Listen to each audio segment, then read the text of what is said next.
উচ্চ মাধ্যমিক রাষ্ট্রবিজ্ঞান, একাদশ শ্রেণী। রাজনৈতিক তত্ত্বের মৌলিক ধারণাসমূহ। আন্তর্জাতিক আইনের প্রকৃতি। আন্তর্জাতিক আইন কি আইন পদবাচ্য? আন্তর্জাতিক আইনের প্রকৃতি বিশ্লেষণ করো, অথবা আন্তর্জাতিক আইন কি আইন পদবাচ্য? উত্তর। ভূমিকা। বিংশ শতকের পরবর্তী সময়ে বিশ্বে উত্তরোত্তর রাষ্ট্রের সংখ্যা বৃদ্ধি, রাষ্ট্রগুলির পারস্পরিক সম্পর্কের জটিলতা বৃদ্ধি, যুদ্ধের তথা আগ্রাসনের প্রকৃতিগত ক্ষেত্রে মৌলিক পরিবর্তন এবং সর্বোপরি রাষ্ট্রগুলির মধ্যে পারস্পরিক নির্ভরশীলতা বৃদ্ধি প্রভৃতি কারণে আন্তর্জাতিক পটভূমিতে বিভিন্ন রাষ্ট্রের মধ্যে পারস্পরিক সম্পর্ক ও সহযোগিতার বন্ধন সুদৃঢ়করণের প্রয়োজনে সম্পাদিত বিভিন্ন আন্তঃরাষ্ট্রীয় সন্ধি, চুক্তি, ঘোষণা, সম্মেলন, আন্তর্জাতিক সংগঠনের সংবিধি প্রভৃতি থেকে উদ্ভূত যে সকল সাধারণ নিয়মাবলী বা বিধিবিধান রাষ্ট্রগুলির পারস্পরিক সম্পর্কের চরিত্র নির্ধারণ করে, আন্তর্জাতিক ক্ষেত্রে কার্যরত অরাষ্ট্রীয় সত্তা ও আন্তর্জাতিক সংগঠনের সঙ্গে রাষ্ট্রগুলির সম্পর্কের প্রকৃতি নির্ধারণ করে এবং আন্তর্জাতিক ক্ষেত্রে তাদের আচরণকে নিয়ন্ত্রিত ও সুসংহত করে, সেই সকল নিয়মের সংকলনকেই সাধারণ অর্থে আন্তর্জাতিক আইন বলে অভিহিত করা হয়। ভূমিকাটা অনেকটা বড়, কয়েকটা পার্টে ভাগ করে এটাকে আলোচনা করছি। ফার্স্ট, আন্তর্জাতিক আইনের উদ্ভবের কারণ। বিংশ শতকের পরবর্তী সময়ে বিশ্বে উত্তরোত্তর রাষ্ট্রের সংখ্যা বৃদ্ধি, রাষ্ট্রগুলির মধ্যে পারস্পরিক সম্পর্কের জটিলতা বৃদ্ধি, যুদ্ধের তথা আগ্রাসনের প্রকৃতিগত ক্ষেত্রে মৌলিক পরিবর্তন, সর্বোপরি রাষ্ট্রগুলির পারস্পরিক নির্ভরশীলতা বৃদ্ধি প্রভৃতি কারণে আন্তর্জাতিক আইনের উদ্ভব ঘটে। বিংশ শতক, বিশেষত দ্বিতীয় বিশ্বযুদ্ধের পরবর্তী সময় বিশ্বে ঔপনিবেশিকতাবাদের অবসান ঘটে এবং ভারতের মতো বিশ্বের বিভিন্ন রাষ্ট্র স্বাধীনতা লাভ করে। এছাড়া স্বাধীনতা লাভ করার সময় সেই রাষ্ট্রগুলো অনেক সময় অনেকগুলো আলাদা রাষ্ট্রেরও সৃষ্টি করে, যেমন ভারতের ক্ষেত্রে ভারত, পাকিস্তান, বাংলাদেশ তিনটে আলাদা রাষ্ট্র তৈরি হয়ে গেল। এইভাবে বিংশ শতকের পরবর্তী সময় রাষ্ট্রের সংখ্যা বৃদ্ধি পায়। দ্বিতীয়ত, রাষ্ট্রগুলির মধ্যে পারস্পরিক সম্পর্কের জটিলতাও বৃদ্ধি পায়। প্রথমত, এই যে নতুন রাষ্ট্রগুলো তৈরি হলো তাদের বর্ডার লাইন নিয়ে একটা জটিলতা তৈরি হলো। দ্বিতীয়ত, এই রাষ্ট্রগুলো অন্য রাষ্ট্র কর্তৃক শাসিত হওয়ার ফলে আন্তর্জাতিক ফিল্ডে কিভাবে নিজেকে রিপ্রেজেন্ট করতে হবে সেই সম্পর্কে তাদের সম্পূর্ণ নলেজ তখনও নেই, তারা অনেকটাই পিছিয়ে পড়েছে। তৃতীয়ত, ক্রমবর্ধমান দারিদ্র্যের জন্য তাদের মধ্যে সম্পর্কের জটিলতা বৃদ্ধি পায়। এই সমস্ত কারণে রাষ্ট্রগুলোর মধ্যে সম্পর্কের ক্ষেত্রে একটা জটিলতা বৃদ্ধি পায়।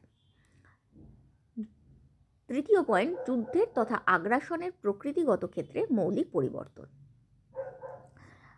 ঔপনিবেশিকতাবাদের আগের সময় বা বিংশ শতকের আগের সময় যুদ্ধই ছিল শেষ কথা।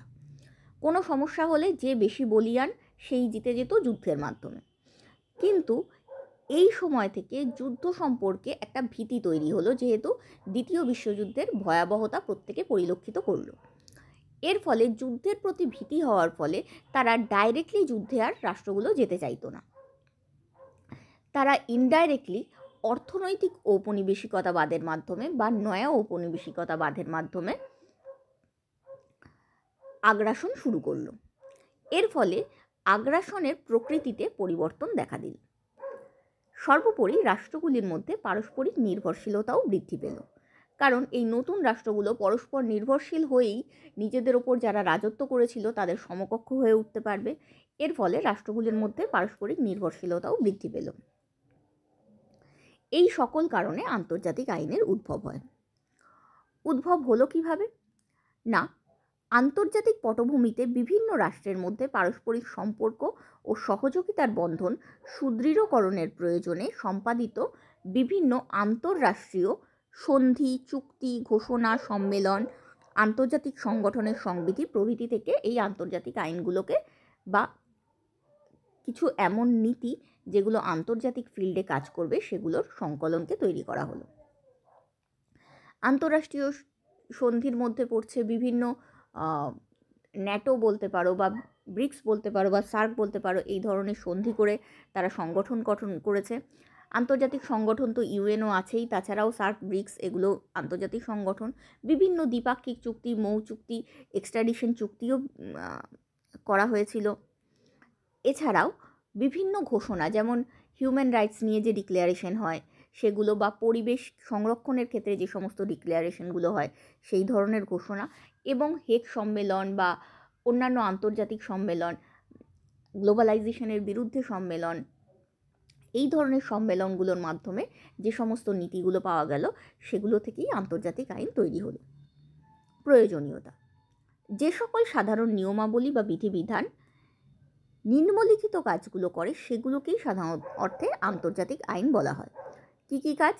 ফার্স্ট, রাষ্ট্রগুলির পারস্পরিক সম্পর্কের চরিত্র নির্ধারণ করে, অর্থাৎ দুটো রাষ্ট্রের মধ্যে বন্ধুত্বপূর্ণ সম্পর্ক থাকবে না শত্রুতাপূর্ণ সম্পর্ক থাকবে সেটা নির্ধারণ করে। দ্বিতীয়ত, আন্তর্জাতিক ক্ষেত্রে কার্যরত অরাষ্ট্রীয় সত্তা ও আন্তর্জাতিক সংগঠনের সঙ্গে রাষ্ট্রগুলির সম্পর্কের প্রকৃতি নির্ধারণ করে। অরাষ্ট্রীয় সত্তা বলতে বিভিন্ন এমএনসি বা ব্যবসায়িক সংগঠন, বিভিন্ন ধার্মিক বিশেষ সংগঠন তথা বিশেষ ব্যক্তিত্ব, ধর্মের দিক থেকে বিশেষ ব্যক্তিত্ব, যেরকম দালাই লামা হতে পারে বা তুরস্কের রাজা হতে পারে বা ভ্যাটিকান সিটির পোপ হতে পারে, এরকম। এছাড়া বিভিন্ন ইন্টারন্যাশনাল ম্যাগনেট বলা হয় এদেরকে, এরকম ব্যক্তিত্ব যেমন ইলন মাস্ক বা বিল গেটস, যারা রাষ্ট্র না হয়েও রাষ্ট্রগুলির ওপর এতটাই প্রভাব ফেলতে পারে যে রাষ্ট্রগুলোর পুরো চলার পদ্ধতিই পরিবর্তন করতে হতে পারে। যারা রাষ্ট্রের ওপর এতটা প্রভাব ফেলে সেই ধরনের অরাষ্ট্রীয় সত্তা বা আন্তর্জাতিক সংগঠন, যেমন ইউএনও, ব্রিক্স, সার্কস, এরকম। এই ধরনের সংগঠনগুলোর সঙ্গে রাষ্ট্রগুলোর এবং এই ধরনের সংগঠনগুলোরও পারস্পরিক সম্পর্ক বা সম্পর্কের প্রকৃতি নির্ধারণ করে। তৃতীয়ত, আন্তর্জাতিক ক্ষেত্রে তাদের আচরণকে নিয়ন্ত্রিত ও সুসংহত করে, অর্থাৎ আন্তর্জাতিক ক্ষেত্রে এরা কি করবে এবং কি করবে না সেটা আগের থেকে প্রিডিসাইড করে। এই ধরনের নীতিগুলোকে বলা হয় আন্তর্জাতিক আইন। এবার চলে আসছি আসল প্রশ্নে, যে আন্তর্জাতিক আইনের প্রকৃতি বিশ্লেষণ করো।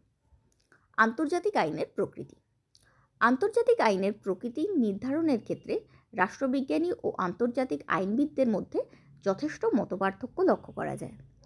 প্রধানত দুটি দিক থেকে এরূপ মতপার্থক্যকে আলোচনা করা যেতে পারে, যথা আন্তর্জাতিক আইনের আইনগত প্রকৃতি এবং আন্তর্জাতিক আইনের শ্রেণীগত প্রকৃতি।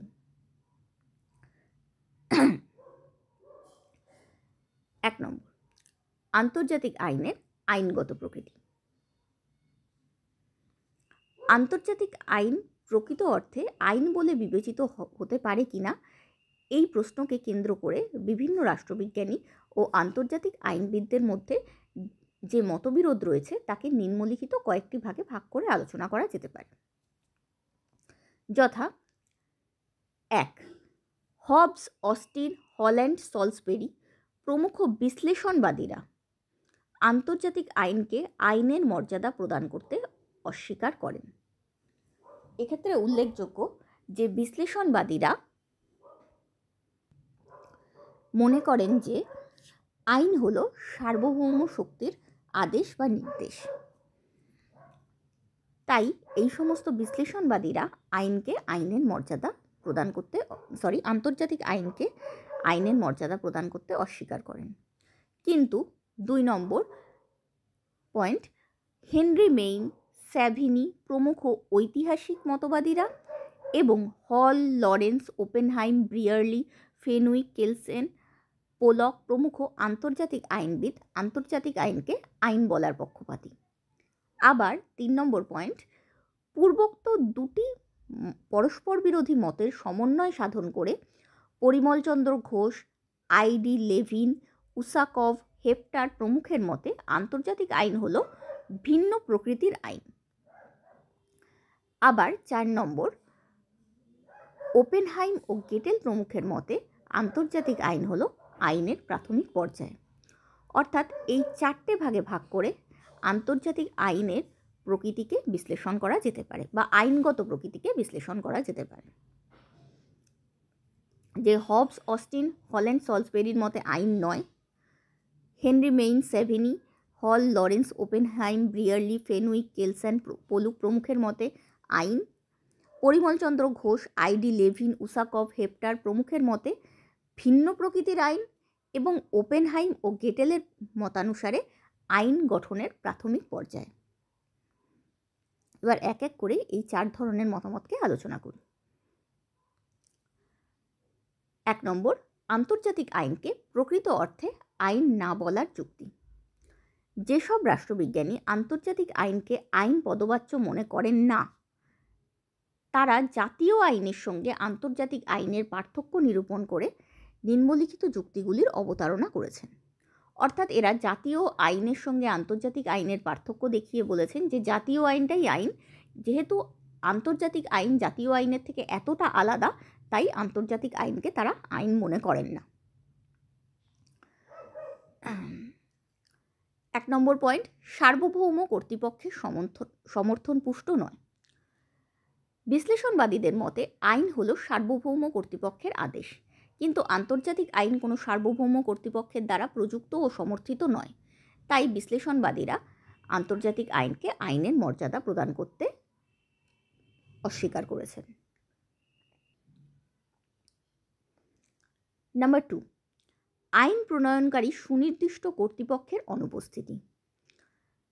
রাষ্ট্রীয় আইন প্রণয়নের জন্য প্রতিটি রাষ্ট্রে একটি করে আইনসভা নামক একটি সুনির্দিষ্ট কর্তৃপক্ষ থাকে, কিন্তু আন্তর্জাতিক আইন প্রণয়নের জন্য এরূপ কোনো আন্তর্জাতিক আইনসভার অস্তিত্ব নেই। তাই আইন প্রণয়নকারী একটি সুনির্দিষ্ট কর্তৃপক্ষ না থাকার ফলে আন্তর্জাতিক আইনকে অনেকে আইন বলতে চান না। নাম্বার 3, আইন প্রয়োগকারী কাঠামোর অভাব। রাষ্ট্রীয় আইন প্রয়োগ ও পালন করার জন্য যেরকম শাসন বিভাগ আছে, সেই রকম কোনো সমগোত্রীয় কর্তৃপক্ষ আন্তর্জাতিক আইন পালন সুনিশ্চিত করার জন্য নেই। তাই যেহেতু আন্তর্জাতিক আইন প্রয়োগকারী কোনো সুনির্দিষ্ট কাঠামো নেই, তার জন্য অনেকে আন্তর্জাতিক আইনকে আইন পদবাচ্য মনে করেন না। নাম্বার 4, আইন কার্যকর করার জন্য প্রত্যক্ষ বল প্রয়োগের অবকাশ নেই। বল প্রয়োগের মাধ্যমে অর্থাৎ আইন অমান্যকারী ব্যক্তিকে শাস্তি দানের মাধ্যমে রাষ্ট্রীয় আইনকে বাধ্যতামূলক করা হয়েছে, কিন্তু কোনো রাষ্ট্র আন্তর্জাতিক আইন মানতে অস্বীকার করলে আন্তর্জাতিক আইনকে কার্যকর করার জন্য এরূপ কোনো প্রত্যক্ষ শাস্তি দানের ব্যবস্থা নেই। বলপ্রয়োগ শুধুমাত্র প্রত্যক্ষভাবে শাস্তি দানের ক্ষেত্রেই না, ঘটনা ঘটার আগে ঘটনাটাকে আটকানোর জন্যও ব্যবহার করা যেতে পারে। যেরকম অনেক ক্ষেত্রে পুলিশ বা প্রশাসনের মাধ্যমে কোনো জায়গায় ব্যারিকেড তৈরি করে দেওয়া হয় যাতে সেখানে গণ্ডগোল না হয়, কিন্তু আন্তর্জাতিক আইনের ক্ষেত্রে কোনো দেশে কি ঘটছে বা ঘটছে না তার আগের থেকে সেই দেশে সেনা পাঠিয়ে তুমি ব্যারিকেড তৈরি করতে পারো না বা তুমি তাকে কোনো কাজে বাধা দিতে পারো না। সোজা কথায় আইন অমান্যকারীকে ব্যক্তিকে শাস্তি দানের মাধ্যমে অথবা আইন অমান্য করবে এরকম সন্দেহ হলে তাকে বাধা দানের মাধ্যমে রাষ্ট্রীয় আইনকে বাধ্যতামূলক করা হয় বলপ্রয়োগের দ্বারা, কিন্তু সেটা আন্তর্জাতিক আইনের ক্ষেত্রে সম্ভব নয়। তাই অনেকে আন্তর্জাতিক আইনকে আইন পদবাচ্য বলে মনে করেন না। নাম্বার 5, আইনের ব্যাখ্যা প্রদানকারী ক্ষমতার সীমাবদ্ধতা। আদালত বা রাষ্ট্রের আদালত রাষ্ট্রীয় আইন ব্যাখ্যা করে এবং আইন ভঙ্গকারীকে উপযুক্ত শাস্তি প্রদান করতে পারে, কারণ নিজের এলাকার ওপর তাদের কর্তৃত্ব সুপ্রতিষ্ঠিত। যদিও আন্তর্জাতিক আদালত আন্তর্জাতিক আইনের ব্যাখ্যা প্রদান করে এবং আন্তর্জাতিক ক্ষেত্রে বিভিন্ন বিরোধের মীমাংসা করে ক্ষতিপূরণের পরিমাণ ও প্রকৃতি নির্ধারণ করে, তবুও আন্তর্জাতিক আদালতের হাতে কোনো আবশ্যিক এখতিয়ার নেই বলে বিভিন্ন মামলার রায় অকার্যকর রয়ে গেছে। তাই অনেকে আন্তর্জাতিক আদালতকেও প্রকৃত আদালতের সমকক্ষ মানতে নারাজ। অর্থাৎ যদি আইন থাকে তাহলে সেই আইনের ব্যাখ্যা প্রদান করার জন্য এবং সেই আইন অমান্যকারীকে শাস্তি দেওয়ার জন্য এমন একটা আদালত বা এমন একটা কর্তৃপক্ষ থাকতে হবে যেই কর্তৃপক্ষের বলা কথা সবার ওপর বাধ্যতামূলক হবে। রাষ্ট্রের ক্ষেত্রে এটাই হয়, রাষ্ট্রীয় আদালতের যে সমস্ত রায়গুলো সেগুলো মেনে চলা রাষ্ট্রের প্রত্যেকটি ব্যক্তি এবং সংস্থার পক্ষে বাধ্যতামূলক। কিন্তু এরকম কোনো আবশ্যিক এখতিয়ার বা বাধ্যতামূলক করতে পারবে এরকম ক্ষমতা আন্তর্জাতিক আদালতের ক্ষেত্রে নেই। তাই আন্তর্জাতিক আদালত আইনের ব্যাখ্যা প্রদান, আন্তর্জাতিক আইন, সন্ধি, চুক্তি এগুলোর ব্যাখ্যা প্রদান করলেও এবং বিভিন্ন বিরোধের মীমাংসা করে ক্ষতিপূরণের প্রকৃতি ও পরিমাণ নির্ধারণ করলেও তাকে অনেকেই রাষ্ট্রীয় আদালতের সমকক্ষ বলে মনে করেন না। এর ফলে আন্তর্জাতিক আইনকেও আইনের সমকক্ষ বলে তারা মনে করেন না। নাম্বার 6, আইনের বিকেন্দ্রীভবন। জাতীয় আইন প্রকৃতিগতভাবে সুস্পষ্ট ও সুনির্দিষ্ট, কিন্তু আন্তর্জাতিক আইন পৃথিবীর বিভিন্ন প্রান্তে সংগঠিত বিভিন্ন সন্ধি, চুক্তি ও অন্যান্য দলিলের মধ্যে বিক্ষিপ্তভাবে বিন্যস্ত। তাই অনেকে আন্তর্জাতিক আইনকে প্রকৃত আইনের মর্যাদা দিতে অস্বীকার করেন। অর্থাৎ রাষ্ট্রের কী কী আইন আছে তার একটা কালেকশন বা ডেটা সবসময় রাষ্ট্রের সরকারের হাতে আছে, কিন্তু আন্তর্জাতিক আইনের ক্ষেত্রে এরকম কোনো কালেকশন নেই, কারণ আন্তর্জাতিক আইন বিভিন্ন রাষ্ট্রগুলোর মধ্যে সন্ধি চুক্তির মধ্যে বিন্যস্ত। সেই রাষ্ট্রগুলো যদি কোনো বিরোধের সম্মুখীন হয় তবে তারা আন্তর্জাতিক আদালতে নিজেদের সন্ধি চুক্তির পেপার নিয়ে আসে এবং তারপরই আন্তর্জাতিক আদালত তাদের বিচার করে। তাই এই ধরনের যেহেতু সুসংবদ্ধতা নেই আন্তর্জাতিক আইনের মধ্যে, তাই অনেকে আন্তর্জাতিক আইনকে আইন পদবাচ্য মনে করেন না। 7 নম্বর, আইনের কর্তৃত্বের সীমাবদ্ধতা। ব্যক্তি স্বাধীনতার থেকে রাষ্ট্রীয় আইনকে উচ্চতর স্থানে প্রতিষ্ঠিত করা হয়, ফলে রাষ্ট্রীয় আইনের কর্তৃত্ব বৃদ্ধি পায়। কিন্তু আন্তর্জাতিক আইনের ক্ষেত্রে রাষ্ট্রগুলির সার্বভৌমিকতাকে আন্তর্জাতিক আইনের ঊর্ধ্বে স্থান দেওয়া হয়েছে। স্বাভাবিকভাবেই আন্তর্জাতিক আইনের কর্তৃত্ব ক্ষুণ্ণ হয়েছে। অর্থাৎ আইন সবার ওপরে, এটা রাষ্ট্রের মধ্যেই চলে, এটা আন্তর্জাতিক ফিল্ডে চলে না। আন্তর্জাতিক ফিল্ডে সার্বভৌমিকতা সবার ওপরে। এবার আমি যদি কারোর থেকে ঊর্ধ্বতন কর্তৃপক্ষ না হই তাহলে তার ওপর শাসন করবই বা কী করে, বা তাকে দিয়ে নিজের মতামত মান্য করাবই বা কী করে। এই ক্ষেত্রে আন্তর্জাতিক আইনের ক্ষমতা অনেকটাই কম, কিন্তু রাষ্ট্রীয় আইন যেহেতু রাষ্ট্রের ব্যক্তিগুলির স্বাধীনতার ঊর্ধ্বে অবস্থান করে, তাই রাষ্ট্রীয় আইনের ক্ষমতা অনেকটাই বেশি। যেমন সম্মিলিত জাতিপুঞ্জের সনদের 2-7 নং ধারা অনুসারে সম্মিলিত জাতিপুঞ্জ কোনো রাষ্ট্রের অভ্যন্তরীণ ব্যাপারে হস্তক্ষেপ করবে না। এই ধরনের ধারার ফলে বহুবার আন্তর্জাতিক আইনকে অগ্রাহ্য করা হয়েছে। এর প্রকৃষ্ট উদাহরণ হলো পূর্বতন সংখ্যালঘু শ্বেতাঙ্গ সরকারের শাসনাধীন দক্ষিণ আফ্রিকা। অর্থাৎ আন্তর্জাতিক আইনে বা হিউম্যান রাইটস আইনে যাই বলা হোক না কেন, আমরা অন্য রাষ্ট্রের মধ্যে ঢুকে হিউম্যান রাইটস রক্ষা করতে পারি না। তাই এগুলো আন্তর্জাতিক আইনের সীমাবদ্ধতা তৈরি করে। 8, স্বেচ্ছামূলক। আন্তর্জাতিক আইনের উপরিউক্ত সীমাবদ্ধতাগুলি থাকার জন্য হল্যান্ড মন্তব্য করেছেন যে আন্তর্জাতিক আইন হলো বিধিশাস্ত্রের বিলয়স্থান, অর্থাৎ যেখানে বিধিশাস্ত্র শেষ হয়ে যাচ্ছে। লর্ড সলসবেরির মতে যে অর্থে সচরাচর আইন শব্দটি ব্যবহৃত হয় সেই অর্থে আন্তর্জাতিক আইনের কোনো অস্তিত্ব নেই, কারণ আইন বলতেই একটা বাধ্যতামূলক ব্যাপার বোঝায়, যেটা নিয়ম নীতি যদি আমরা বলি তাহলে জিনিসটা অতটা বাধ্যতামূলক বোঝায় না। কিন্তু এই আইন শব্দটা যে অর্থে ব্যবহৃত হয়, তাই আন্তর্জাতিক আইন যেহেতু বাধ্যতামূলক নয়, তাই আন্তর্জাতিক আইনকে আইন বলা চলে না। তাই অস্টিন ও তার অনুগামীরা আন্তর্জাতিক আইনকে সৌজন্যমূলক আইন বলে অভিহিত করেছেন। এখানে আমি যে কটাই পয়েন্ট বললাম সে কটা পয়েন্টই আন্তর্জাতিক আইনের সীমাবদ্ধতা রূপেও গণ্য হতে পারে।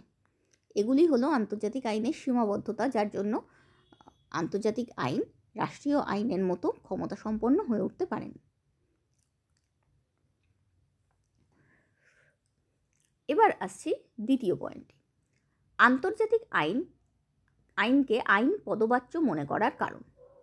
উপরিউক্ত যুক্তিগুলিকে খণ্ডন করে অনেক রাষ্ট্রবিজ্ঞানী নিম্নলিখিত যুক্তিগুলির অবতারণা করেছেন। নাম্বার 1, আইন মাত্রই সার্বভৌম কর্তৃপক্ষের নির্দেশ নয়। হল, লরেন্স প্রমুখের মতে সমস্ত রাষ্ট্রীয় আইনের উৎস একমাত্র সার্বভৌম কর্তৃপক্ষ নয়। আন্তর্জাতিক আইনের মতো রাষ্ট্রীয় আইন সৃষ্টিতেও প্রথা, রীতিনীতি এবং ন্যায়বোধের গুরুত্ব অনস্বীকার্য। তাই শুধুমাত্র কোনো সার্বভৌম কর্তৃপক্ষের নির্দেশ নয় বলে আন্তর্জাতিক আইনের মর্যাদা ক্ষুণ্ণ করা যুক্তিসঙ্গত নয়।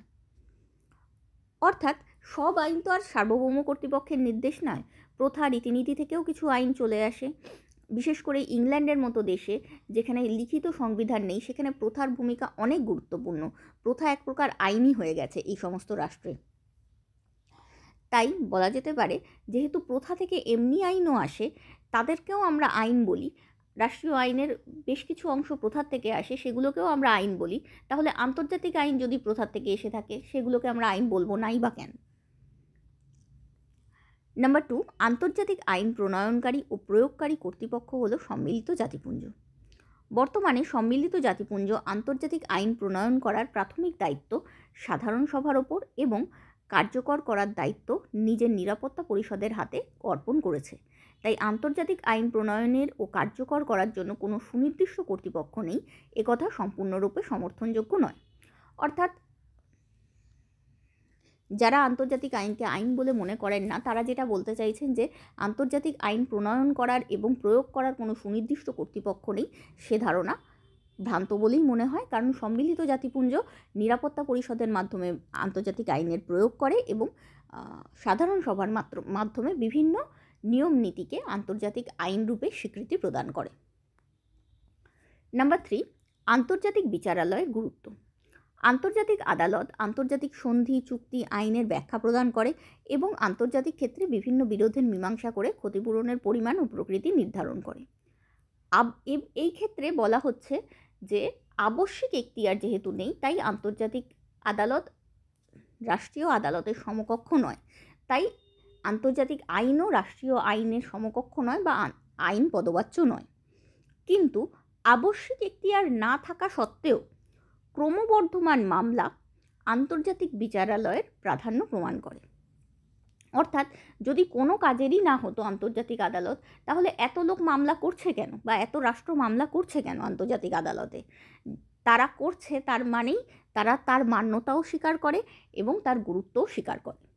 অর্থাৎ আন্তর্জাতিক আইন আদালতও রাষ্ট্রীয় আদালতের সমকক্ষ এবং আন্তর্জাতিক আইনও রাষ্ট্রীয় আইনের মতো না হলেও আইন পদবাচ্য।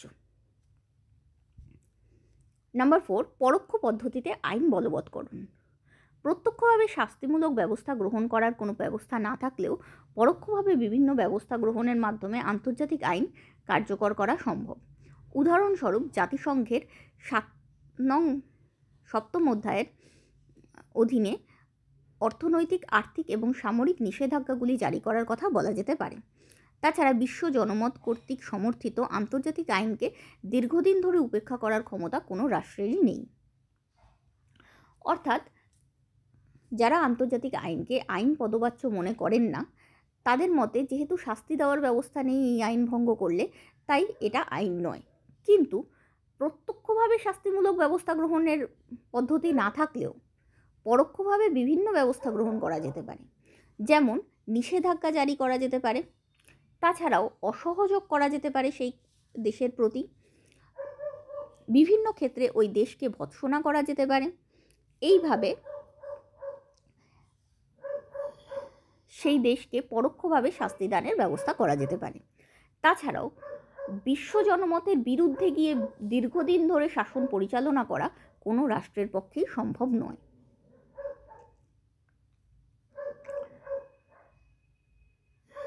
নাম্বার 5, কোনো রাষ্ট্রের আইনই সম্পূর্ণরূপে লিপিবদ্ধ নয়। অনেকে বলেছেন আন্তর্জাতিক আইন যেহেতু লিপিবদ্ধ নয় বা সুসংবদ্ধ নয়, তাই তাকে আইন বলা যায় না। কিন্তু কোনো রাষ্ট্রের আইনই পুরোপুরি লিপিবদ্ধ নয়, তাই শুধুমাত্র সুসংবদ্ধ নয় বলে আন্তর্জাতিক আইনের মর্যাদা ক্ষুণ্ণ করা সমীচীন নয়। এছাড়াও আন্তর্জাতিক আইনকে সুসংবদ্ধ রূপে লিপিবদ্ধকরণের চেষ্টা চলছে। যেমন 1856 সালের প্যারিস ঘোষণা, 1899, 1907 এবং 1930 সালের হেগ সম্মেলন, সর্বোপরি 1947 সালের 21শে নভেম্বর সাধারণ সভা কর্তৃক আন্তর্জাতিক আইন কমিশন গঠনের কথা এক্ষেত্রে উল্লেখ করা যেতে পারে। নাম্বার 6, আইনের ভিত্তি শাস্তির ভয় নয়, বরং আইনের উপযোগিতা এবং জনসমর্থন। জাতীয় আইনের মতো আন্তর্জাতিক আইনের ভিত্তিও হলো সাধারণ স্বীকৃতি। মেইন, স্যাভিনি প্রমুখের মতে সমাজের মধ্যে সংখ্যালঘু অপরাধমূলক মানসিকতার মানুষই কেবলমাত্র শাস্তির ভয়ে আইন মেনে চলে। অধিকাংশ মানুষ কিন্তু অভ্যাসবশত অসচেতনভাবেই আইন মান্য করে। একই কথা আন্তর্জাতিক আইনের ক্ষেত্রেও প্রযোজ্য। বলা বাহুল্য, সর্বব্যাপী যুদ্ধকে প্রতিরোধ করা, পারস্পরিক বিবাদ বিসংবাদের সুষ্ঠু মীমাংসা করা এবং আন্তর্জাতিক ক্ষেত্রে পারস্পরিক সহযোগিতার বন্ধন সুদৃঢ় করার বিষয়ে আন্তর্জাতিক আইনের উপযোগিতা সম্পর্কে উপলব্ধি বিভিন্ন রাষ্ট্রকে স্বতঃপ্রণোদিতভাবে সেই আইন মেনে চলতে বাধ্য করে। অর্থাৎ শুধুমাত্র শাস্তির ভয়ে লোকে আইন মানে তা নয়, আইনের যে উপযোগিতা বা আইন না থাকলে একটা অরাজকতা সৃষ্টি হবে, সেই অরাজকতা সম্পর্কে ভয়, এর থেকেও মানুষ স্বেচ্ছায় অনেক সময় আইন মেনে চলে। বেশিরভাগ মানুষই সেভাবেই আইন মেনে চলে। মানে সবসময় পুলিশ দেখে আমরা চুরি করি না তা নয়, কিন্তু আমরা চুরি এমনিই করি না, কারণ যদি আমরা চুরি করতে থাকি তাহলে একটা অরাজকতা তৈরি হয়। যদি সবাই একই ধরনের ভাবনা রাখে তাহলে একটা অরাজকতা তৈরি হবে। তাই মানুষ বিনা কারণেই আইন মেনে চলে, আইনের উপযোগিতা সম্পর্কে উপলব্ধি করেই আইন মেনে চলে, শাস্তির ভয়ে নয়। আন্তর্জাতিক আইনের ক্ষেত্রেও সে কথাই প্রযোজ্য যে বাধ্যতামূলক হোক বা না হোক, আইন থাকা মানেই বা নিয়মের একটা সংকলন থাকা মানেই সেটা মানুষ মেনে চলে, কাজেই সেটাকে আইন বলাই চলে। 7, আইন ভঙ্গের ব্যাপক হার। অনেক সময় আন্তর্জাতিক আইন ভঙ্গের উদাহরণ টেনে অনেকে আন্তর্জাতিক আইনকে আইনের মর্যাদা প্রদান করতে অস্বীকার করেন। সাম্রাজ্যবাদী রাষ্ট্রগুলি প্রায়শই আন্তর্জাতিক আইনকে ভঙ্গ করে, একথা সত্য। সেই সঙ্গে একথাও সমভাবে সত্য যে প্রতিটি রাষ্ট্রেই আইন ভঙ্গকারী সমাজবিরোধীর সংখ্যাও নেহাত কম নয়। তাছাড়া কোনো আইনই সব ক্ষেত্রে অপরাধীকে সমানভাবে শাস্তি দিতে পারে না। এদিক থেকে বিচার করলে রাষ্ট্রীয় আইনের মতো আন্তর্জাতিক আইনকেও মর্যাদা দেওয়া যায়। অর্থাৎ অনেকে বলতে চাইছে যে যেহেতু আন্তর্জাতিক আইন অনেকে ভেঙে ফেলে বা আন্তর্জাতিক আইন অনেকে পালন করে না, তাই এটা আইন নয়। কিন্তু সে তো রাষ্ট্রের আইনও অনেকে পালন করে না। এই হিসেবে বা রাষ্ট্র প্রত্যেকটা অপরাধীকে সঠিক শাস্তি দিতে পারে না, অনেক ক্ষেত্রে প্রমাণের অভাব থাকে, অনেক ক্ষেত্রে অপরাধীরা ধরা পড়ে না, একই ব্যাপার হতে থাকে। তা বলে রাষ্ট্রীয় আইন আইন নয় এটা তো বলা যাচ্ছে না, তাই আন্তর্জাতিক আইনকেও আইন নয় একথা বলা যায় না। তৃতীয় মত বা সমন্বয় মতামত, এটাকে আমরা বলতে পারি। আন্তর্জাতিক আইনের প্রকৃতি সম্পর্কে তৃতীয় মতের প্রবক্তাগণ পূর্বোক্ত দুটো পরস্পর বিরোধী মতের সমন্বয় সাধন করে এই সিদ্ধান্তে উপনীত হয়েছেন যে বিষয় ও প্রয়োগ পদ্ধতির ক্ষেত্রে রাষ্ট্রীয় আইনের সঙ্গে আন্তর্জাতিক আইনের পার্থক্য থাকলেও শেষোক্ত আইনকে সাধারণভাবে আইন বলে গণ্য করা যায়। অর্থাৎ আন্তর্জাতিক আইন রাষ্ট্রীয় আইনের থেকে আলাদা হলেও সেটা আইন। বর্তমানে এই মতামতটি প্রাধান্য অর্জন করেছে। তাদের মতে, 1, ব্যাপক অর্থে আইন বলতে সার্বভৌম কর্তৃপক্ষের আদেশকে বোঝায় না, তাই আন্তর্জাতিক আইনও সার্বভৌম কর্তৃপক্ষের আদেশ না হওয়া সত্ত্বেও আইন। 2, তাছাড়া আইনের কার্যকারিতা ও সাফল্যের ওপর আইনের অস্তিত্ব নির্ভরশীল। আর আগেই যেটা বলেছি, ক্রমবর্ধমান মামলা, আন্তর্জাতিক আদালতে ক্রমবর্ধমান মামলা, এবং সেই মামলার আন্তর্জাতিক আদালতের অনেক রায়ই সাফল্যমণ্ডিত হয়েছে এবং অনেক বিরোধের মীমাংসা করতে আন্তর্জাতিক আদালত সফল হয়েছে। এটাই নজির বহন করে বা প্রমাণ বহন করে যে আন্তর্জাতিক আইন প্রয়োজনীয় এবং গুরুত্বপূর্ণ। নাম্বার 3, সর্বোপরি বিশ্ব জনমত এবং বিভিন্ন রাষ্ট্রের স্বেচ্ছাসম্মতিও আন্তর্জাতিক আইনকে কার্যকর করার উপায় হিসেবে বিবেচিত হয়। অর্থাৎ যদি এই আইনের কোনো গুরুত্বই না থাকতো, এতগুলো রাষ্ট্র নিজের ওপর মেনে নিত কেন, বা বিশ্বের লোক সাপোর্ট করতোই বা কেন? তাই যেহেতু বিশ্ব জনমতের সাপোর্ট আছে এবং বিভিন্ন রাষ্ট্রের সম্মতি আছে, তাই আন্তর্জাতিক আইনকে আইন বলাই যেতে পারে। 4, আইনের প্রধান 3টি বৈশিষ্ট্য থাকা প্রয়োজন। নাম্বার 1, কতগুলি নিয়মকানুনের অবস্থিতি, নাম্বার 2 একটি সমাজের অস্তিত্ব, এবং নাম্বার 3 আইনকে কার্যকর করার উপযোগী একটি সংস্থার উপস্থিতি। এই 3টি দিক থেকে বিচার করলে আন্তর্জাতিক আইনকে রাষ্ট্রীয় আইনের মতোই আইন বলে গণ্য করা যায়। কারণ এক নম্বর, আন্তর্জাতিক ক্ষেত্রে বিভিন্ন রাষ্ট্রের মধ্যে পারস্পরিক সম্পর্ক নির্ধারণ ও নিয়ন্ত্রণের জন্য বহু ও বিভিন্ন প্রকার নিয়মকানুনের অস্তিত্ব রয়েছে। নাম্বার 2, বর্তমানে সমগ্র বিশ্বকে নিয়ে একটি আন্তর্জাতিক সমাজ গঠিত হয়েছে, বিভিন্ন রাষ্ট্রই হলো এই সমাজের সদস্য। নাম্বার 3, আন্তর্জাতিক নিয়মকানুনকে কার্যকর করার জন্য দ্বিতীয় বিশ্বযুদ্ধের পর প্রতিষ্ঠিত হয়েছে সম্মিলিত জাতিপুঞ্জ। ফলে উপরোক্ত 3টি যুক্তি এখানে সমর্থিত হয়েছে আন্তর্জাতিক আদালতের দ্বারা, বা পালন করা হয়েছে আন্তর্জাতিক আদালতের। উপরোক্ত 3টি শর্তই পালিত হয়েছে আন্তর্জাতিক আইনের দ্বারা। তাই বলা যেতে পারে আন্তর্জাতিক আইন হলো আইন। নাম্বার 5, আন্তর্জাতিক আইনের প্রকৃতি বিশ্লেষণ করতে গিয়ে জার্মান আইনবিদ হাফটার মন্তব্য করেছেন যে এরূপ আইনের সংস্থা ও নিয়ন্ত্রণকারী হলো জনমত এবং সর্বোচ্চ আদালত হলো ইতিহাস। অর্থাৎ বলা যে হচ্ছে যে আইন প্রয়োগকারী সংস্থা বা আইন কার্যকরকারী কোনো সংস্থা নেই, সেটা নয়। এইরূপ আইন বা আন্তর্জাতিক আইন কার্যকর করে জনমত। আর যেটা বলা হচ্ছে যে আইনের ব্যাখ্যা প্রদানকারীর কোনো ক্ষমতা নেই বা আইন বাধ্যতামূলক করার কোনো ক্ষমতা নেই, এই সমস্ত আইনের সর্বোচ্চ আদালত হলো ইতিহাস। অর্থাৎ এত দিন ধরে যে আইনটা পালিত হচ্ছে, এই উদাহরণটাই যথেষ্ট এটা বলার জন্য যে এই আইনটার যথেষ্ট বা আন্তর্জাতিক আইন যথেষ্ট গুরুত্বপূর্ণ। সার্বিক স্বার্থ রক্ষার প্রয়োজনে নাম্বার 6, সার্বিক স্বার্থ রক্ষার প্রয়োজনে প্রতিটি রাষ্ট্রকেই কিছুটা পরিমাণ সার্বভৌম ক্ষমতা বিসর্জন দিতেই হয়। স্বাভাবিকভাবেই আমরা যখন কোনো আইন মেনে নিচ্ছি, নিজেদের কিছুটা ক্ষমতা তো ছেড়েই দিচ্ছি, না হয়তো করাই যেত। তাহলে প্রতিটি রাষ্ট্রকেই কিছু ক্ষমতা ছেড়ে দিতেই হয়। সংখ্যাগরিষ্ঠ ক্ষুদ্র ক্ষুদ্র দুর্বল রাষ্ট্রগুলির রাষ্ট্রীয় সার্বভৌমিকতা রক্ষার জন্যই আন্তর্জাতিক আইনের প্রয়োজন। অর্থাৎ সারা পৃথিবী জুড়ে বিস্তৃত বিভিন্ন ছোট ছোট রাষ্ট্র যারা দুর্বল, তাদের সার্বভৌমিকতা রক্ষার জন্যই একটা নিয়মকানুনের প্রয়োজন। এই প্রসঙ্গে মন্তব্য করতে গিয়ে উসাকভ বলেছেন যে রাষ্ট্রীয়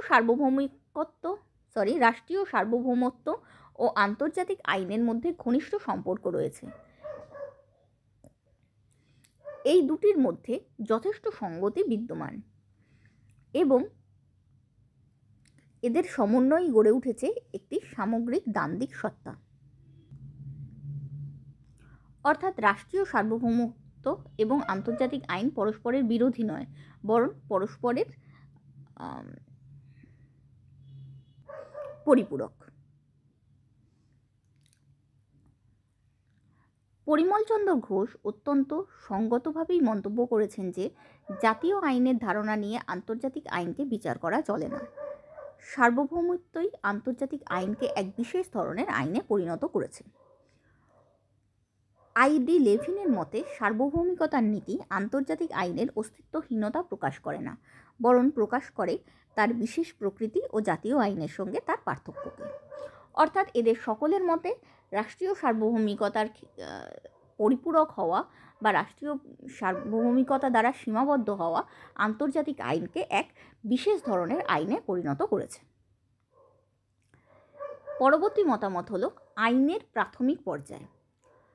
পরিশেষে বলা যেতে পারে যে বিভিন্ন ত্রুটি বিচ্যুতি ও অসম্পূর্ণতা থাকা সত্ত্বেও আন্তর্জাতিক আইন প্রধানত আন্তর্জাতিক ন্যায়নীতি এবং সভ্য রাষ্ট্রসমূহের অনুমোদন বা স্বেচ্ছাসম্মতির ভিত্তিতেই গড়ে উঠেছে এবং এগুলো আস্তে আস্তে আইনসঙ্গত রূপ ও পদ্ধতি গ্রহণ করছে। আন্তর্জাতিক নৈতিকতার স্তর অতিক্রম করে তা আইনের পর্যায়ভুক্ত হতে চলেছে। অর্থাৎ এটা এখনও আইন নয়, আইন হচ্ছে, আইন হওয়ার পথের হাঁটছে, বা আইনের প্রাথমিক পর্যায়ে বলতে পারি। তাই গিলক্রিস্ট আন্তর্জাতিক আইনকে আধা আইন বা আধা নৈতিকতা বলেছেন। ওপেনহাইমের মতে আন্তর্জাতিক আইন আইনের সীমারেখার খুব কাছাকাছি অবস্থান করে। বস্তুত নানা প্রকার সীমাবদ্ধতা সত্ত্বেও আন্তর্জাতিক আইনকে আইনের প্রাথমিক পর্যায় বলে চিহ্নিত করা সমীচীন। এ প্রসঙ্গে অধ্যাপক গেটেলের মন্তব্য হলো, আন্তর্জাতিক আইনের যেসব ত্রুটি বিচ্যুতি লক্ষ্য করা যায়, প্রাথমিকভাবে যে কোনো আইনের ক্ষেত্রেই সেগুলি থাকা স্বাভাবিক।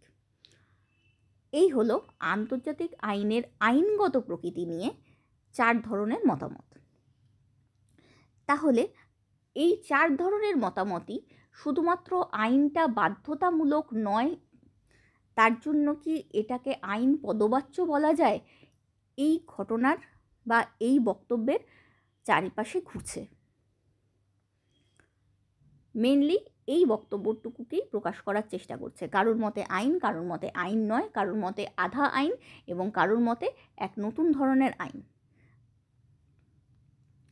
এবার আসছে আন্তর্জাতিক আইনের শ্রেণীগত প্রকৃতি।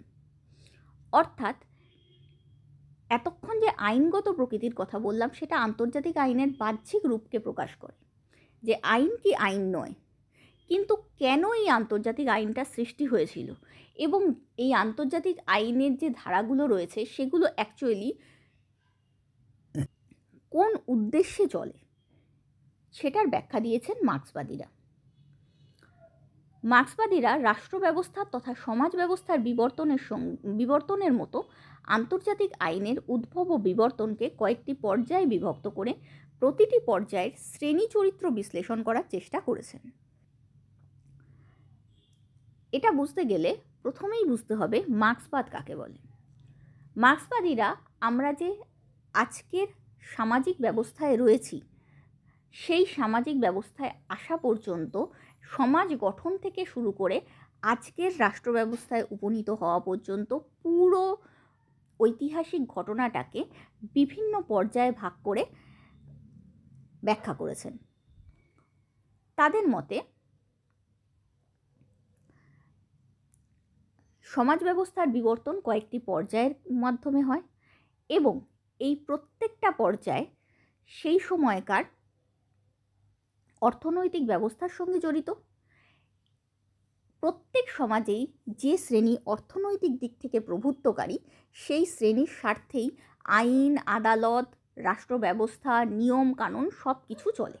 এটাই হলো তাদের মূল বক্তব্য। তারা সমাজের প্রথম পর্যায়ে, সমাজ গঠনের প্রথম পর্যায় হিসেবে বর্ণনা দিয়েছেন আদিম সাম্যবাদী সমাজকে। তখনকার মানুষ মূলত ফলমূল সংগ্রহ করে এবং শিকার করেই জীবন ধারণ করত। তাই তখন কোনো রকম ব্যক্তিগত সম্পত্তির ধারণা ছিল না। এবার যেহেতু ব্যক্তিগত সম্পত্তি নেই, তাই ব্যক্তিগত সম্পত্তি রক্ষা করার জন্য রাষ্ট্র ব্যবস্থাও ছিল না। এই পরিস্থিতিতে আন্তর্জাতিক সমাজকে নিয়ন্ত্রণ করার জন্য কোনো আইন ছিল না, মানে রাষ্ট্রও নেই, রাষ্ট্রীয় আইনও নেই, তাই রাষ্ট্র নিয়ন্ত্রণ করার জন্য আন্তর্জাতিক আইনও নেই। এটাই ছিল সমাজ গঠনের প্রাথমিক পর্যায়ে আদিম সাম্যবাদী সমাজ। এরপর এলো দ্বিতীয় পর্যায়, যখন দাস সমাজে পরিণত হলো। দাস সমাজের মেন জীবিকা ছিল সকলের পশুপালন।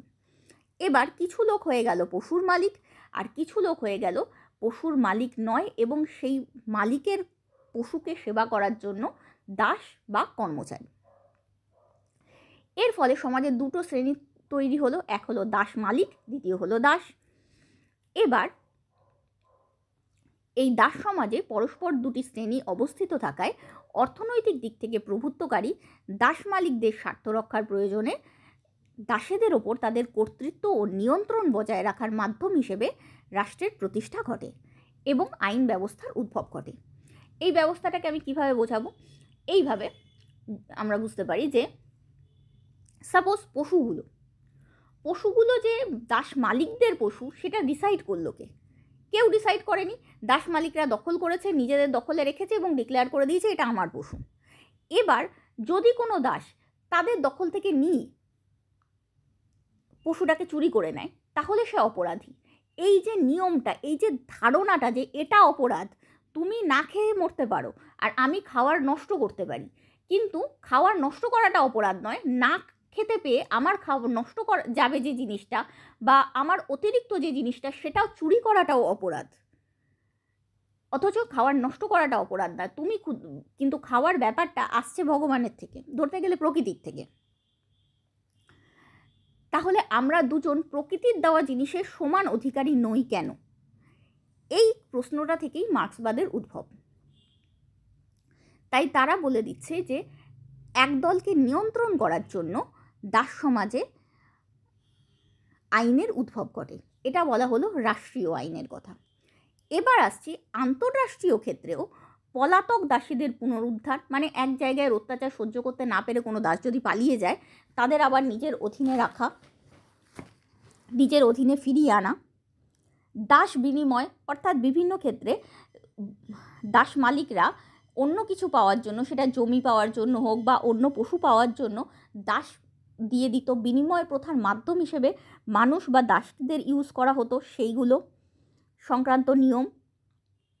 এবং ঐক্যবদ্ধভাবে বিভিন্ন দাস বিদ্রোহ দমনের জন্য, তখন বিভিন্ন জায়গায় দাস বিদ্রোহ হয়, যেমন রোমের স্পার্টাকাসের দাস বিদ্রোহের কথা উল্লেখ করা যায়। সেই ধরনের দাস বিদ্রোহকে দমন করার জন্য বিভিন্ন চুক্তি আন্তর্জাতিক ক্ষেত্রে তারা স্বাক্ষর করে। এইভাবেই শুরু হয় আন্তর্জাতিক আইনের।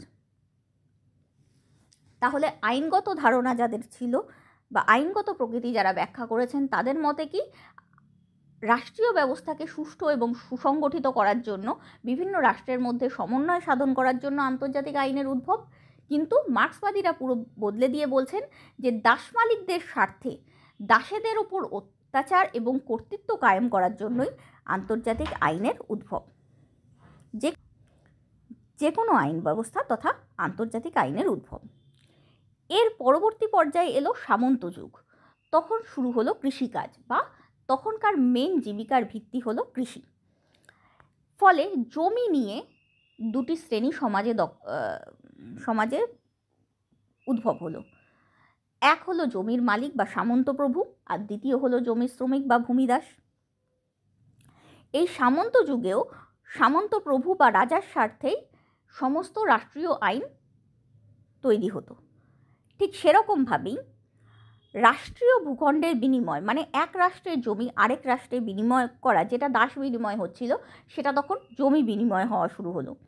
যৌথভাবে যুদ্ধ পরিচালনা, তার মানে এক রাষ্ট্রকে আরেক রাষ্ট্র দখল করবে, এরকম 3-4টে রাষ্ট্র হাত মিলিয়ে একসাথে অন্য কোনো রাষ্ট্রকে দখল করবে, বা নিজেদেরকে অন্য রাষ্ট্রের দখলের হাত থেকে বাঁচাবে। এই কারণে বিভিন্ন দেশের ভূমিদাসদের শোষণ এবং কৃষক বিদ্রোহ দমনের উদ্দেশ্যে, যেটা দাস বিদ্রোহ দমন ছিল সেটা ঘুরে এলো কৃষক বিদ্রোহ দমনের ক্ষেত্রে, বিভিন্ন চুক্তি সম্পাদিত হতো, যা আন্তর্জাতিক ক্ষেত্রে সহাবস্থানের পটভূমি রচনা করত। এই হয়ে গেল তৃতীয় পর্যায়ের কথা।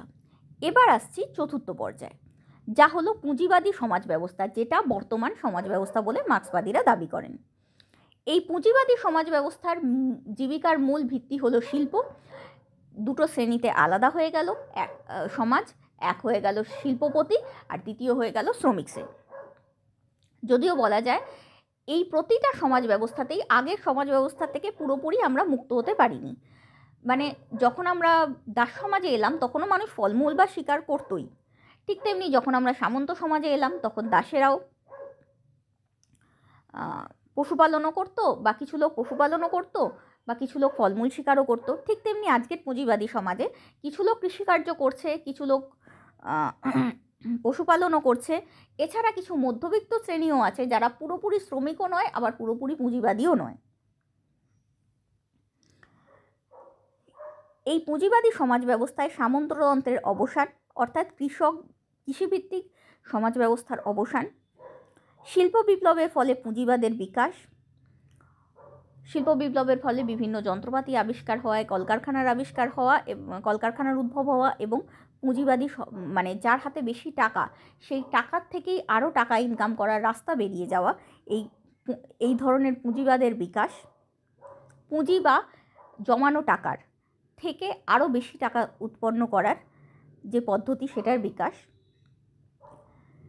তৃতীয়, উদ্বৃত্ত পণ্য বন্টনের উদ্দেশ্যে রাষ্ট্রগুলির অর্থনৈতিক বাজার দখলের প্রতিযোগিতা। এটাই মেন ইম্পর্টেন্ট। এটা হলো একটা ফ্যাক্টরিতে যত জিনিস তৈরি হয় তত জিনিস কিন্তু ফ্যাক্টরির মালিকের লাগে না। যেমন আগেকার দিনে মানুষ যতটা কৃষিকার্য করতো সেই জিনিসটা তাদের লেগে যেত, বা কোনো কৃষক যেটুকু এক্সট্রা উপার্জন করত বা এক্সট্রা ফসল উৎপাদন করত, সেই ফসলগুলো বিনিময় করে তারা নিজেদের ঘর চালানোর মতো অন্যান্য জিনিসগুলো কিনতো। তাঁতের ক্ষেত্রেও তাই, যে কটা কাপড় বুনতো সেগুলো কৃষককে দিয়ে হয়তো খাবারের ব্যবস্থা করতো আর নিজেদের জামা কাপড়ের ব্যবস্থা করতো। কিন্তু শিল্প বিপ্লবের ফলে, নতুন নতুন যন্ত্রপাতির আবিষ্কারের ফলে বড় বড় কলকারখানা তৈরি হয়, যাতে এত জিনিস তৈরি হয় যে মানুষ নিজের সমস্ত চাহিদা মেটানোর পরও, নিজের এলাকার সমস্ত চাহিদা মেটানোর পরও, এমনকি নিজের রাষ্ট্রের সমস্ত চাহিদা মেটানোর পরও আরও উদ্বৃত্ত থেকে যায়। সেগুলোকে তখন তারা অন্য রাষ্ট্রে গিয়ে বিক্রি করার ভাবনা ভাবে। এবার অন্য রাষ্ট্রে বিক্রি করতে গেলে বাণিজ্যের পথ নিয়ে একটা সমস্যা তৈরি হয়। বাণিজ্যের, এক রাষ্ট্রের সঙ্গে আরেক রাষ্ট্রের বাণিজ্যের রীতিনীতি নির্ধারণ, যেমন এখনকার দিনে ডলারের মাধ্যমে হয় সমস্ত বিনিময় প্রথাটা। যুদ্ধের ভয়াবহতা বৃদ্ধি,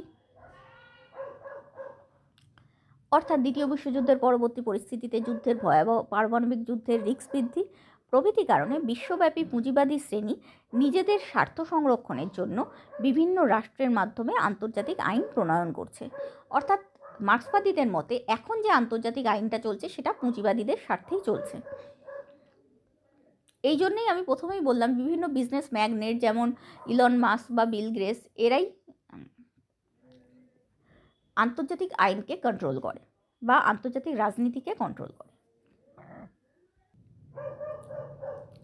আবার 1917 সালে বিশ্বের প্রথম সমাজতান্ত্রিক রাষ্ট্র জন্ম লাভ করার পর বুর্জুয়া রাষ্ট্রসমূহের সঙ্গে সমাজতান্ত্রিক রাষ্ট্রগুলির শান্তিপূর্ণ সহাবস্থান, সমাজতান্ত্রিক আন্তর্জাতিকতার সম্প্রসারণ প্রভৃতির উদ্দেশ্যে আন্তর্জাতিক আইনের ব্যবহার শুরু হয়।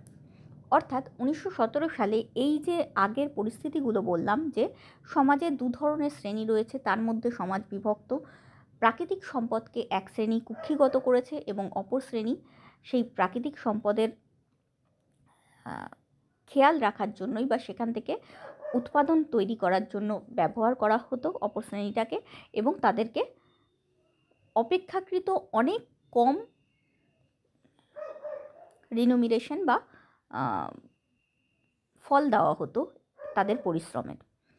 এই কনসেপ্টটাকে যে রাষ্ট্রটা চেঞ্জ করবে, যে প্রাকৃতিক সম্পদ সকলের মধ্যে সমভাবে বণ্টিত হবে, সেই ধরনের রাষ্ট্র ব্যবস্থাকে বলা হয় সমাজতান্ত্রিক রাষ্ট্র। 1917 সালে রাশিয়া এবং চায়না, এই দুটো সমাজতান্ত্রিক রাষ্ট্রের জন্মের পর বুর্জুয়া রাষ্ট্র বা পুঁজিবাদী রাষ্ট্র, যেটা আমাদের সবার রাষ্ট্র, সেই ধরনের রাষ্ট্রের সঙ্গে সমাজতান্ত্রিক রাষ্ট্রগুলির সহাবস্থান এবং সবাইকে এই ব্যাপারটা বোঝানো যে সবার সমাজতান্ত্রিক রাষ্ট্র হয়ে যাওয়া উচিত, এর উদ্দেশ্যে আন্তর্জাতিক আইনের ব্যবহার শুরু হয়। কিন্তু আবার বর্তমানে সমাজতান্ত্রিক রাষ্ট্রের প্রভাব কমে আসায় একমেরু কেন্দ্রিক বিশ্ব রাজনীতির আবির্ভাব ঘটে। ফলে একমেরু কেন্দ্রিক বলতে এখানে বলা হচ্ছে ইউএসএ বা মার্কিন যুক্তরাষ্ট্র কেন্দ্রিক এই ধরনের রাজনীতির আবির্ভাব ঘটে। ফলে অনুন্নত ও উন্নয়নশীল দেশগুলিতে নয়া উপনিবেশবাদী রাষ্ট্রগুলির শোষণ ও প্রভাব বিস্তারের পথ প্রশস্ত করার কাজে আন্তর্জাতিক আইনের ব্যবহার শুরু হয়েছে। মানে যেমন উপনিবেশিকতাবাদের সময় ছিল, তাদের সাথেই আইন ছিল, তেমনি এখন নয়া উপনিবেশিক রাষ্ট্রগুলোর ক্ষেত্রে বা অর্থনৈতিক দিক থেকে উন্নত রাষ্ট্রগুলোর ক্ষেত্রেই তাদের স্বার্থ রক্ষার জন্যই আন্তর্জাতিক আইনটা পরিচালিত হয়।